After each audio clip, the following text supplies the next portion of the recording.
질문, 같이 읽어볼게요. 질문, 시작. 하나님께서 어떻게 사람을 창조하셨습니까? 답이 뭐죠? 하나님이 사람을 창조하시되 남녀로 지으시고 자기의 형상을 따라 지식과 의와 거룩함이 있게 하시고 모든 피조물을 지배하게 하셨습니다. 예, 보면 오늘 성경에 하나님께서 어떻게 사람을 창조하셨습니까? 이랬을 때 남녀로 자기의 형상대로 그렇게 만드셨다. 그렇게 말씀하고 있습니다. 남자와 여자로 만드셨습니다. 만드셨고 그 다음에 자기의 형상을 따라 지식과 의와 거룩함이 있게 하시고 모든 피조물을 지배하게 하셨다. 그렇게 말씀하고 있습니다. 여기 보면은 형상이란 말 있잖아요. 형상이란 말. 그것은 뭘 얘기할까요? 형상. 하나님의 형상을 따라. 그러니까 다른 동물이나 이런 다른 모든 것들은 사실은 하나님의 형상을 담고 있지 않아요. 자기들은 담고 있지 않은데 우리 사람만은 하나님의 형상대로 만들었다 그랬어요. 만들었는데 그 형상이라는 하나님의 형상대로 만들었는데 그게 뭐냐 하면은 오늘 성경에 보면은 뭐죠?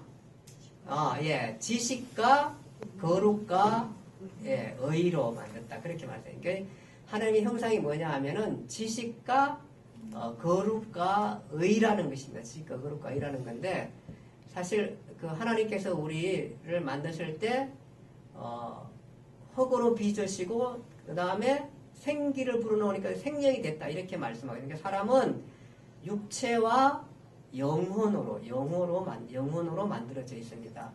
또 뭐 3분술은 육체와 혼과 영으로 이렇게 만들어졌다고 하기도 하는데 어떤 게 맞는지 정하지 않습니다. 그러나 성경에 뭐 이렇게 3분술, 2분술이 있는데 거기에 뭐 크게 차이가 있지 않기 때문에 그냥 저희는 2분술로 그러니까 육체와 영혼. 근데 사람들이 뭐냐 하면은 이렇게 갈라놓으면 안 돼요. 그러니까 영은 깨끗하고 육체는 더럽고 뭐 이런 식으로 우리가 갈라놓으면 안 돼요. 우리는 다 원래는 하나님 앞에 육체와 영혼이 잘 만들어졌는데 우리가 아담의 범죄로 인해서 우리가 다 타락되어 있어서 그 모든 데에다가 전적으로 부패했다. 성경은 그렇게 얘기하고 있습니다. 그래서 원래 만들 때 하나님께서 우리가 우리의 지식, 공의, 그 다음에 거룩 이것을 뭐냐 하면은 좀 어려운 용어로 하나님과 우리가 공유했다 그래가지고 공유적 속성이라 그렇게 말해요. 공유적 속성이라는데 지식과 공의와 거룩인데 지식이라는 건 뭐냐 하면은 이게 하나님의 계시를 이해하는 거, 계시를 이해하는 지식. 그러니까 이게 굉장히 탁월한 점이 있어요. 우리 사람이 원래 아담이 하나님께 창조하고 난 다음에 아담을 창조하고 난 다음에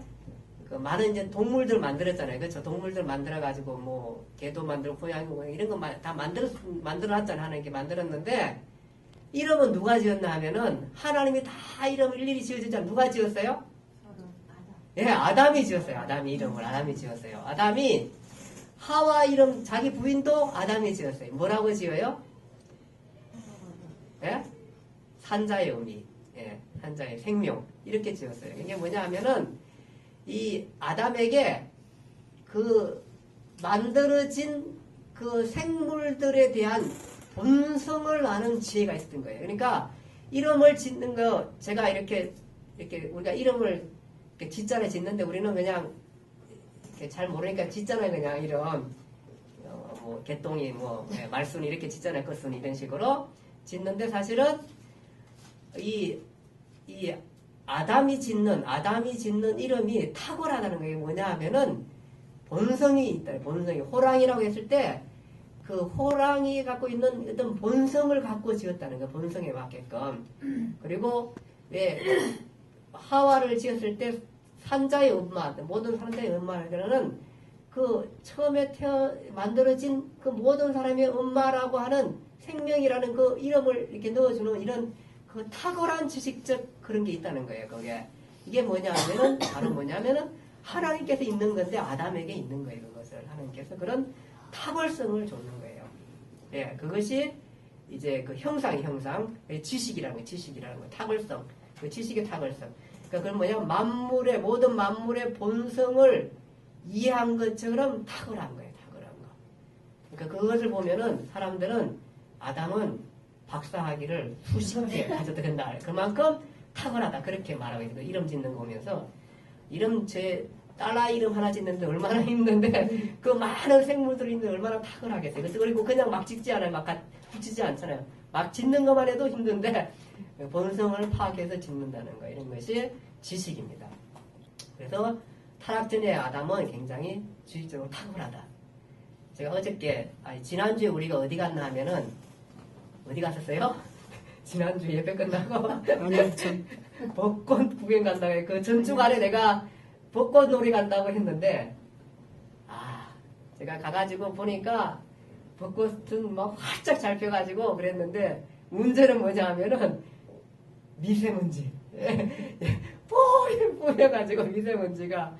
그래서 제가 어떤 생각이 드냐면은, 하나님, 제가 지식적으로 탁월하지 못합니다. 이게 탁월했으면은 그게 미리 해가지고 강구할 때, 다음 주는 미세먼지 때문에 벚꽃 구경 가러 안 가겠으면 이랬어야 되는데, 그 반성을 많이 했는데, 우리가 한계입니다, 한계인데. 어쨌든 간에, 아담이 그런 탁월성을 갖고 있어, 그 지식적인 부분이 있다는 거고, 두 번째는 뭐냐 하면은, 이제 그 형상이 거룩입니다, 거룩. 거룩은 뭐냐 하면은, 하나님을 위하여 즐거운 마음으로 구별하여 생활하는 것, 하나님을 위해서 헌신하는 것, 이것이 이제 거룩입니다. 거룩. 그러니까 하나님을 위하여 이렇게 순종하고 이렇게 하는 게 거룩입니다. 거룩인데 구별하여 생활하는 게 거룩입니다. 그러니까 거룩에 우리가 왜 예배를 드리냐 하면은 예배는 우리가 거룩이라는 모든 단어의 기본이다 보니까 우리가 예배를 소중하게 여기는 거예요. 이 땅에 사실은 여기 안 가서도 우리가 거룩한 생활 할 수 있어요. 생활할 수 있는데 예배를 하나님께서 기본으로 삼으셨기 때문에 우리가 거룩에 가까이지기 위해서 예배를 기본으로 삼고 하나님 앞에 드려지는 거예요. 그래서 이게 우리가 성도로서의 기본적인 생활이다. 그렇게 예배를 이해하면 좋겠습니다. 예, 그것이 거룩인 것입니다. 거룩이고 세 번째는 뭐냐 하면은 공의입니다. 공의. 공의라는 것은 하나님의 뜻을 실천하는 것입니다. 공의라는 것이 하나님의 뜻을 실천하는 거고 하나님께 순종하는 것, 하나님께 순종하는 그것을 공의라 그렇게 얘기할 수 있는 것입니다. 자, 성경에 보면 우리가 보면은 예수님을 뭐라고 하냐면은 선지자요, 제사장이요, 왕이라 그렇게 말했습니다. 선지자요, 제사장이요, 왕이라 그랬는데 우리 거듭난 성도가 바로 그런 것입니다. 이게 선지자라는 얘기는 뭐냐 하면은 선지자 가운데 뭐냐 하면은 하나님의 뜻을 알고 하는 지식적인 하나님에 대한 지식적인 것을 갖고 있습니다. 그러니까 계시를 아는 겁니다. 계시. 그러니까 미래를 예측할 수 있고 그런 것들을 아는 것입니다. 그게 뭐냐 하면은 선지자는 뭘 얘기하냐면은 지식을 얘기합니다. 지식을. 선지자는 그런 지식을 알고 있다는 게 선지자입니다. 그러니까 계시를 알고 있는. 그래서 선지자요. 이렇게 선지자할 때 지식을 알고 있는 거고 제사장은 그럼 뭘까요? 제사장은 우리 성경 중에 뭘 얘기할까요? 거룩입니다. 맞습니다. 거룩. 여호와를 위하여 특별한 구별하는 그런 거룩입니다. 거룩이고 그러면 왕은 뭘까요? 왕은 공의 뜻을 가지고 하나님의 뜻을 따라 통치하는 것입니다. 그러니까 다스리는 것입니다. 그것이 뭐냐 하면은 순종입니다. 순종. 예. 순종하는. 그래서 사실은 우리가 여기 왕 되겠다고 많이 해서 우리가 대통령 되고 하는데 그것은 뭐냐 하면은 하나님의 뜻을 살피는 거예요. 사실은 왕이라는 건 하나님의 뜻을 살펴야 된다는 거예요. 거기에 순응하고 순종하는 것입니다. 그래서 성도가 바로 뭐냐 하면은 선지자요, 제사장이요, 왕의 역할을 해야 한다는 겁니다. 그러니까 즉 하나님의 뜻을 잘 헤아려고 분별하는 선지자적인 역할을 해야 되고 그 다음에 하나님 앞에 성도로 구별된 거룩한 삶을 살아야 되는 거고 거룩하게 구별돼야 되고 그 다음에 또 왕은 뭐냐 하면은 많은 사람들을 옳은 대로 인도할 사람들이 성도라는 게 많은 사람. 자기도 옳은 대로 가고 하나님 앞에 그것은 뭐냐면 하나님 앞에 순종하는 것이죠. 그래서 인생은 바로 뭐냐 하면은 하나님 앞에 순종하는 것을 배우는 거예요. 그것이 우리 인생이에요, 사실은. 예. 그래서 근데 이제 그래서 우리가 이렇게 표를 하나 정하면 돼요. 뭐냐 하면은 따라하세요. 선지자같이 생각하고 선지자같이 생각하고 선지자같이 생각하고 선지자같이 생각하고 제사장같이 느끼고 제사장같이 느끼고 제사장같이 느끼고 제사장같이 느끼고 왕같이 행동하는 것. 왕같이 행동하는 것. 이게 왕같이가 요즘 부패돼가지고 앉아서 가만히 요즘 먹으려고 하고 대우받으려고 하는 게 아니라 뭐죠? 대우받으려고 하는 게 아니라 예, 섬기고 공의를 신천하고 올바른 것들을 실천하는 게 왕이에요, 사실은. 그러니까 그 공의 많은 사람들의 뜻도 중요하지만 결국은 뭐냐 하면은 하나님의 뜻을 헤아려서 그것을 실천하게 해서 올바른 나라를 다스리게 하는 것이 왕입니다, 왕이. 그러니까 꼭 기독교 나라를 다스리는데 기독교인들 가운데 다 사는데 어떻게 다스려요? 그게 뭐냐 하면은 기독교를 떠나서 전체에 하나님께서 뜻하는 것이 무엇일까를 헤아려서 하는 것. 그것이 공인 것입니다. 그게 공인 것입니다. 자, 그런데 이게 우리가 부패함으로 말미암아 타락함으로 말미암아 우리의 이 하나님의 형상이 어떻게 됐어요? 깨졌어요. 전적으로 부패했어요. 전적으로 부패했어요.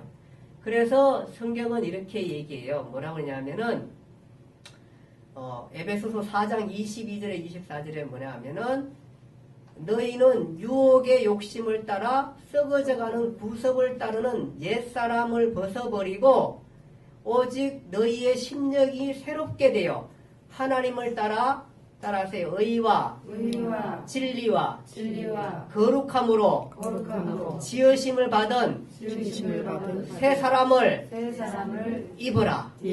야, 이거는 지금 신약에서 얘기하는 거예요. 우리가 얘기할 때 우리가 공의, 그 다음에 거룩, 지식 이 부분이 어떻게 됐어요?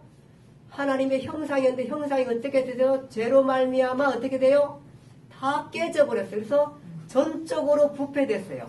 전적으로 부패된 인생은 이제 탁월한 지식도 없어졌고 그 다음에 거룩도 없어졌고 그 다음에 공의도 실천하지 않아요. 그런데 오늘 성경의 거듭남 그러니까 새 사람이라는 게 뭐냐? 그 얘기는 뭐냐 하면은 의와 진리, 지식의 거룩함으로 지으심을 새로 받은 새 사람을 입으라는 게 놀랍지 않습니까? 이게 구원이라는 게 결국은 뭐냐 하면은 잃어버린 형상을 회복하는 새 사람을 입어라.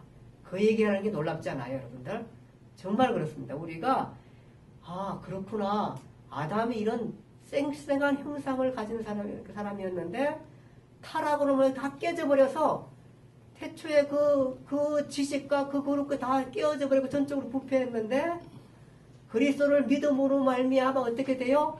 새 사람을 입어라. 그 새 사람이 뭐냐 하면은 결국은 뭐냐 하면은 형상을 회복시킨 새 사람을 입어라. 이게 놀랍잖아. 이게 복음이에요.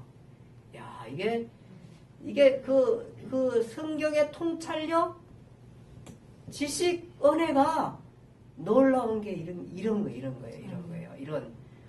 그렇구나. 우리가 그냥 타락했느니 목사님들이 뭐라고 아담이 타락하고 우리가 부패했느니 했는데 결국은 그게 맞는 거구나. 그건 뭐냐 하면은 복음도 똑같은 것들을 제시하는데 뭐냐 하면은 그 형상을 입으라는 거예요. 다시. 그러니까 원래 잘 만들어졌는데 죄 때문에 부패해서 깨졌으니까 다시 고치라. 그 얘기네. 얼마나 쉬워요. 그 얘기를 하는. 그래서 형상을 고치라. 그것이 뭐냐면 새 사람인데 그 형상을 고치는 유일한 방법은 뭐냐면은 예수 그리스도를 통해서, 즉 속죄를 이루마니 그것이 유일한 방법이기 때문에 예수 그리스도를 믿음으로 말미암아 새 사람을 입으라. 그 얘기를 하는 거예요. 이것이 성경이 주는 통찰력이에요. 얼마나 대단합니까? 아까 전에 그 구원 보셨잖아요. 구원 이제 나중에 출애굽할 때 나오는데